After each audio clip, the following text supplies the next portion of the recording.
Olá, meus amigos.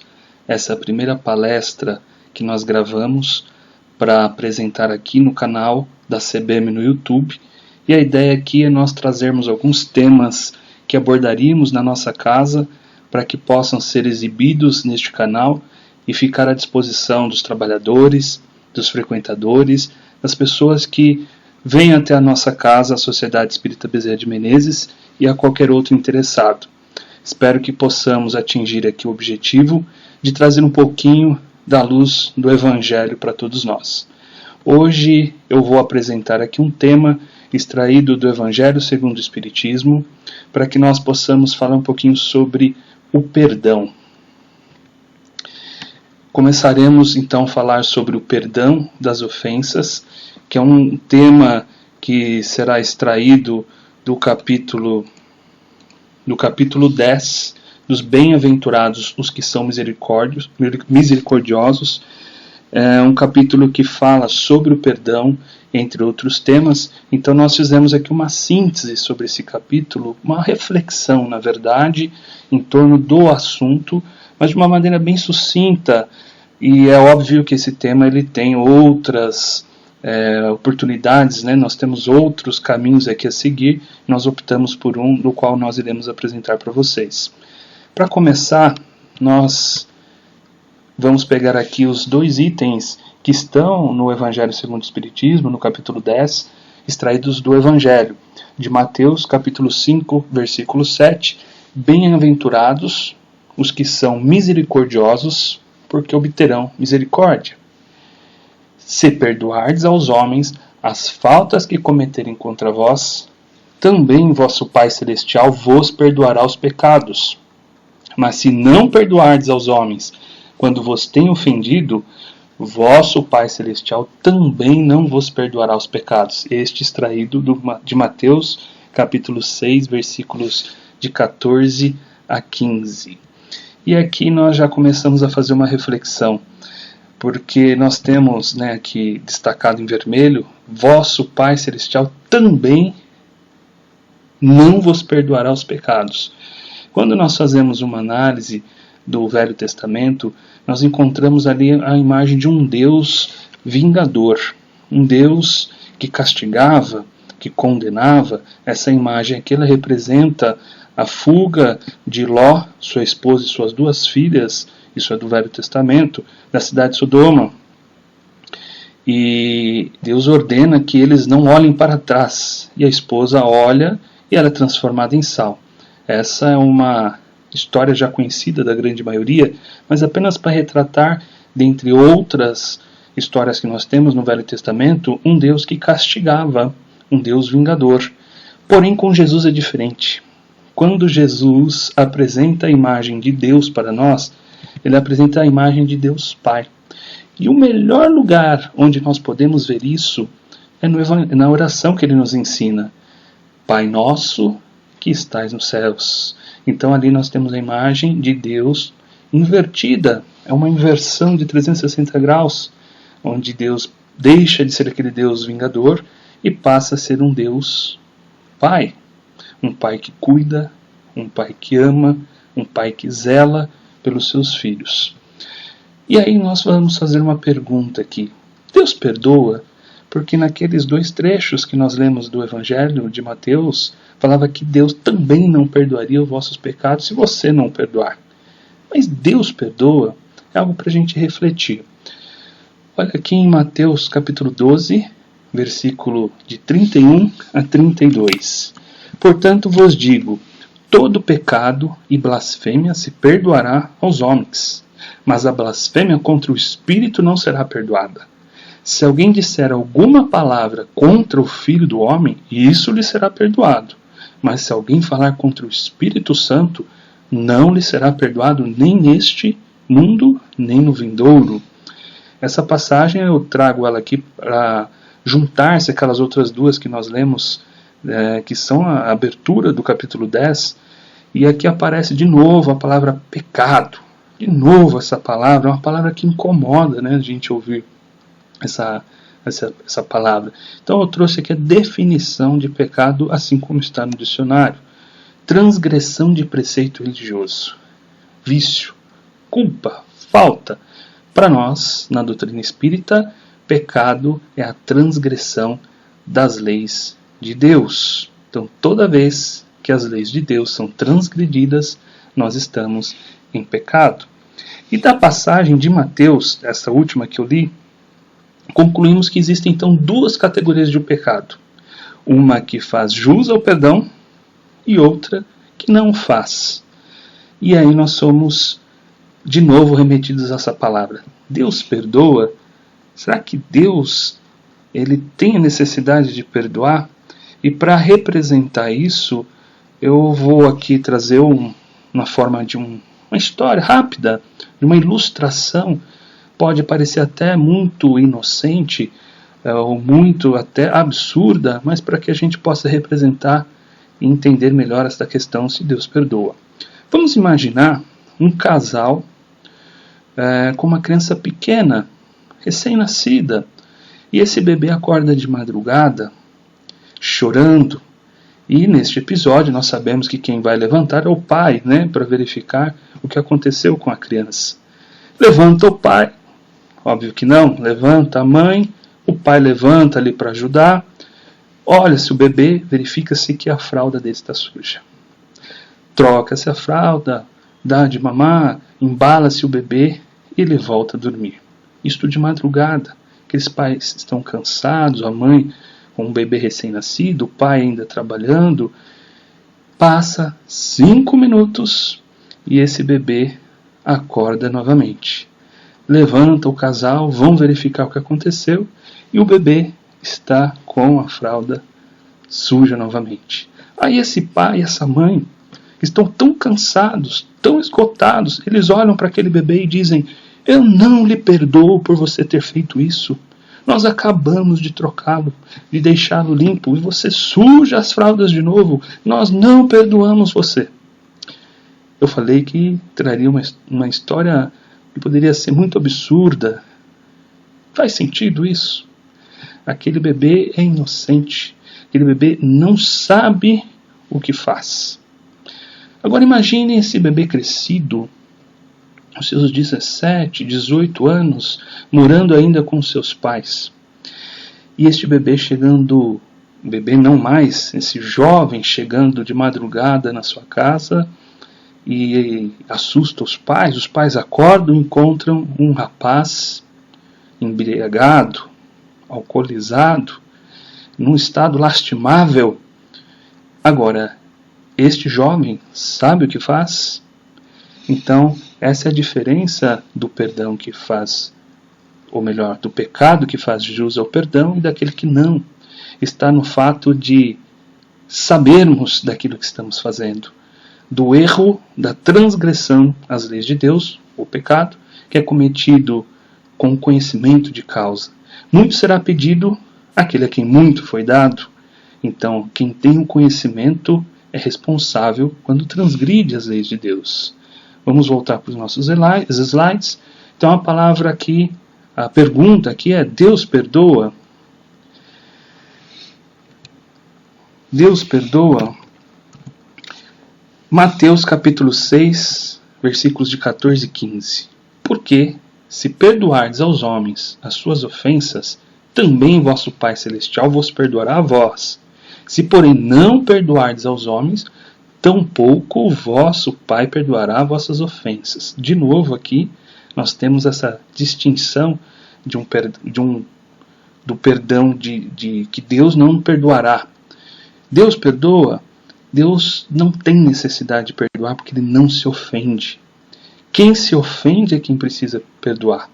E nós chegaremos um dia a esse estágio de não nos sentirmos mais ofendidos porque sabemos que o outro tem limitações, que o outro ainda vive em ignorância de alguns conhecimentos, de algumas experiências, e nós vamos entender este outro, não vamos nos ofender. Mas como fica difícil para muitas pessoas entenderem essa questão de que Deus não precisa perdoar, que Deus não perdoa porque não há ofensa para Deus, assim como um dia não existirá para nós, eu acrescento aqui: Deus não tem o que perdoar, porque não se ofende. Mas para facilitar nosso entendimento, se Deus nos perdoa, não podemos ser ingênuos e acreditar que Deus nos perdoa como nós perdoamos os outros, ou aos outros, porque o nosso perdão vem muito com condicionais. Eu perdoo se, e isso não é perdão. Seguindo, por que Jesus diz para perdoar até 7 vezes, ou melhor, até 70 vezes 7 vezes? A história é a seguinte: estavam Jesus e os seus discípulos quando Pedro se aproxima de Jesus e diz o seguinte: Senhor, até quantas vezes pecará meu irmão contra mim e eu hei de perdoar? Até 7? O autor Richard Simonetti, ele tem uma coleção em que ele faz ali um estudo sobre passagens do Evangelho. E num desses livros ele conta justamente a história sobre o perdão, e é daqui que eu extraio parte do que está nessa palestra, nessa apresentação. E o Richard diz que existia uma orientação rabínica naquela época para que se perdoasse até 3 vezes, e estabelecia-se assim um limite. Pedro, que era um conhecedor disso, e já tendo assimilado algum conhecimento acerca do Evangelho, ele eleva esse número e diz para o Cristo, pergunta para o Cristo: quantas vezes pecará meu irmão contra mim e eu hei de perdoar? Seria até 7 vezes? E Jesus responde: não te digo que até 7, mas até 70 vezes 7. E aí nós somos obrigados, a desculpa que eu coloco, só repetindo, não te digo que até 7, mas até 70 vezes 7, isso está em Mateus capítulo 18, versículo 22. E aí nós vamos fazer a conta. 7 vezes 7, que dá 490. Então nós chegamos aqui à fórmula do perdão, de quantas vezes nós temos que perdoar os pecados dos nossos irmãos. É isso, gente? Claro que não, tudo começa com esses 2 sujeitos. Aqui nós temos Adão e Eva, e a famigerada serpente, e ali nós temos o fruto proibido, não é uma maçã. No Velho Testamento não fala que é uma maçã, apenas o fruto proibido. E eles, quando transgridem ali uma das exigências, uma das leis de Deus, eles são expulsos do paraíso e têm 2 filhos, Caim e Abel. Aqui pela imagem fica fácil, nós sabemos quem é Caim, quem é Abel, aqueles que conhecem a história. E os 2 tinham profissões.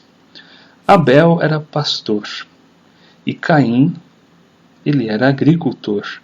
E cada qual, ao final do dia de seu trabalho, oferecia a Deus o fruto de sua jornada de trabalho.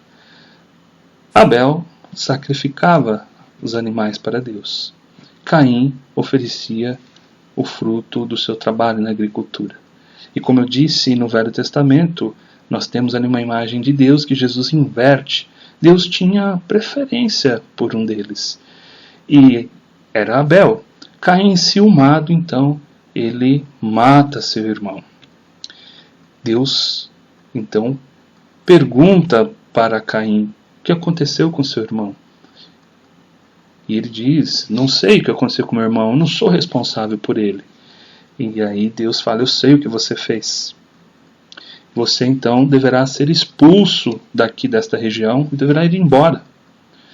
E Caim se angustia: mas espera aí, se eu for embora daqui, poderá vir alguém me fazer mal? Aí nós devemos fazer um raciocínio rápido. Eram 2 pessoas no mundo, conforme os ensinamentos bíblicos. Adão e Eva, eles têm 2 filhos, Abel e Caim. Abel é assassinado pelo irmão. Sobram quantas pessoas no mundo? Isso é para uma outra oportunidade, para uma outra conversa. Mas Caim se angustia, e ele fala para Deus: Deus, mas se eu sair aí mundão afora, o Senhor está me expulsando daqui, pode ser que alguém venha e me faça mal. E aí Deus diz para ele, está em Gênesis capítulo 14, versículo 15, o Senhor, porém, disse-lhe: portanto, qualquer que matar a Caim 7 vezes será castigado. Então Deus diz para ele: olha, se alguém lhe fizer mal, este alguém será 7 vezes castigado. E Caim parte, então, encontra uma mulher E nós vamos agora avançar algumas gerações, encontramos 4 gerações para frente, o tataraneto de Caim, chamado Lameque. Lameque, um dia ele chega em casa, ele tinha 2 esposas, e diz o seguinte para as esposas, em Gênesis capítulo 4, versículo 23. E disse Lameque às suas mulheres, Ada e Zilá, ouvi a minha voz, vós mulheres de Lameque, escutai as minhas palavras, porque eu matei um homem por me ferir, e um jovem por me pisar. Então ele confessa um crime para as 2 esposas, na verdade um crime e uma agressão, 2 crimes. E as esposas ficam preocupadas e dizem para ele, mas você não tem medo que alguém possa lhe fazer mal por isso? E ele diz, porque 7 vezes Caim será vingado, mas Lameque 70 vezes 7. Isso está no Velho Testamento, no livro de Gênesis, capítulo 4, versículo 24. Então Lameque, aqui ele está dizendo que se alguém lhe fizesse mal, se o tataravô dele, que era Caim, seria vingado até 7 vezes, ele, Lameque, seria vingado 70 vezes 7. E veja que ele fez algo errado. E mesmo assim, ele tem a consciência de que, mesmo diante do erro dele, da transgressão dele, do pecado dele, ele ainda seria vingado 70 vezes 7. E Jesus, que era conhecedor, obviamente, do tudo que estava no Velho Testamento, nós não podemos esquecer que o Cristo é o diretor angélico do orbe. Essa frase eu gosto muito dela, e ela está no livro O Consolador, escrito por Emmanuel, psicografado por Chico Xavier, numa das perguntas e respostas, um livro de perguntas e respostas, e Emmanuel diz lá que Jesus é o diretor angélico do orbe. Ele conhecia o Velho Testamento e, sabedor daquela ideia que animava a humanidade na época, ele vem e inverte isso. Não te digo que até 7, mas até 70 vezes 7. Era o espírito de revide que animava os espíritos da época, o de não levar desaforo para casa, o de não perdoar. Jesus inverte essa ideia e inaugura um novo tempo com o perdoar 70 vezes 7, que equivale a perdoar sempre. A doutrina espírita nos esclarece que podemos errar 70 vezes 7, e Deus sempre nos dará uma oportunidade. Mas se podemos errar 70 vezes 7, como então não desculpar os erros alheios?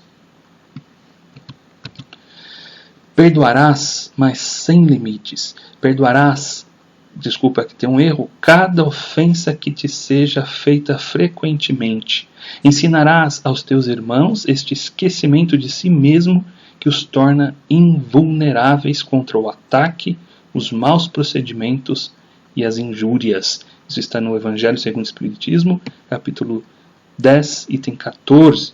E ainda diz lá, o esquecimento das ofensas é próprio da alma elevada, que está acima dos insultos que se lhe pode dirigir.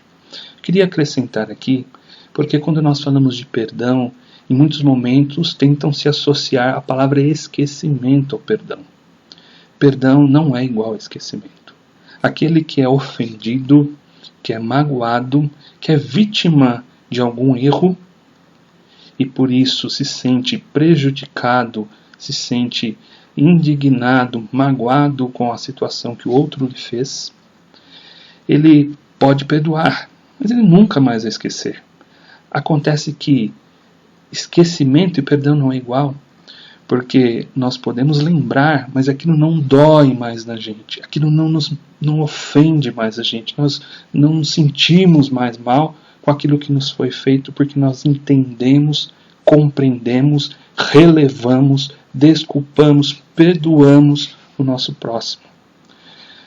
Eu não vou esquecer, mas aquilo não dói mais, porque eu entendo o outro. É um nível muito alto para entender o perdão verdadeiro. No livro Ação e Reação, do Espírito André Luiz, psicografia de Chico Xavier, nós encontramos no capítulo 9, o Silas dedicado médico da espiritualidade, que diz o seguinte: a ação do mal pode ser rápida, mas ninguém sabe quanto tempo exigirá o serviço da reação, indispensável ao restabelecimento da harmonia soberana da vida, quebrada por nossas atitudes contrárias ao bem. Olha que interessante, eu trouxe esse texto aqui para nós pensarmos um pouquinho.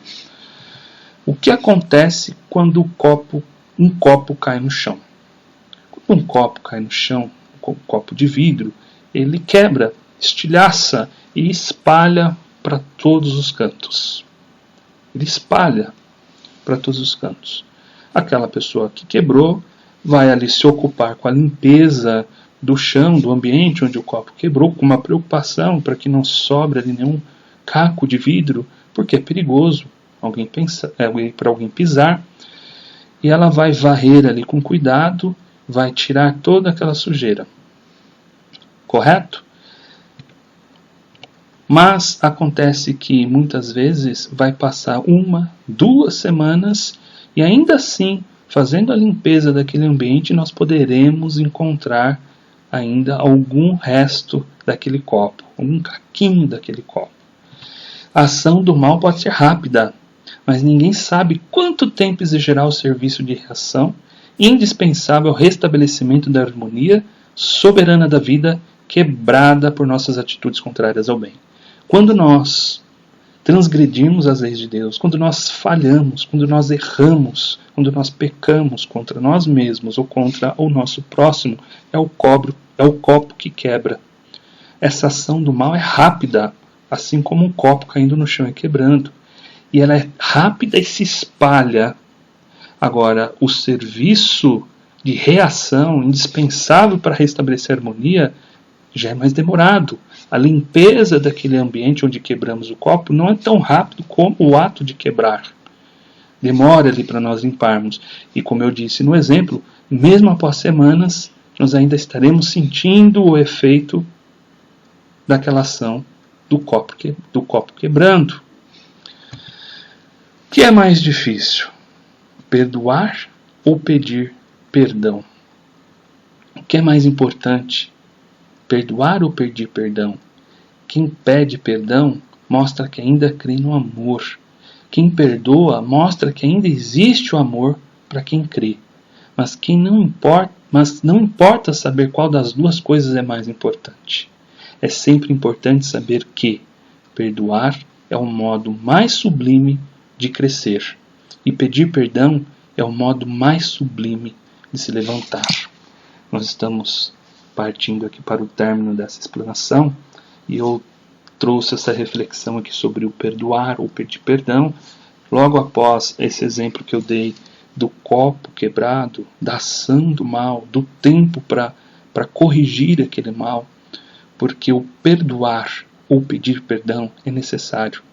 Jesus diz para que nós nos reconciliemos com o nosso adversário enquanto estamos com ele no caminho, enquanto estamos aqui na nossa jornada na Terra, encarnados juntos.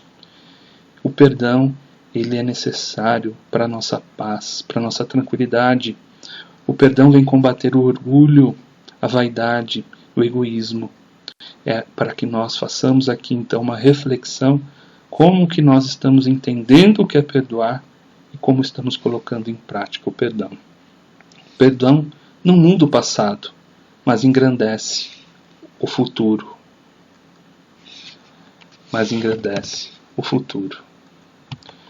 Meus amigos, aqui eu termino essa reflexão. Posso acrescentar aqui que foi muito rápido, aqui nós não conseguimos trazer tudo o que poderíamos trazer. Fica aqui a sugestão para a leitura do capítulo 10 do Evangelho segundo o Espiritismo, para que possamos aí ampliar um pouco mais o conteúdo. Nós iremos procurar colocar novas discussões, novas reflexões, novos temas aqui neste canal, para que possamos ter um vínculo da nossa casa querida para aqueles que estão em casa e possam aí assistir aos oradores da Sociedade Espírita Bezerra de Menezes e aqueles também interessados na doutrina espírita e no Evangelho. Agradeço a oportunidade de poder ter apresentado esse tema. Fiquem todos com Deus e que nas nossas casas nós possamos fazer o Evangelho no lar e não nos esqueçamos das nossas orações de agradecimento ao nosso Pai. Obrigado, que a paz esteja com todos. Assim seja. Graças a Deus. Graças a Deus.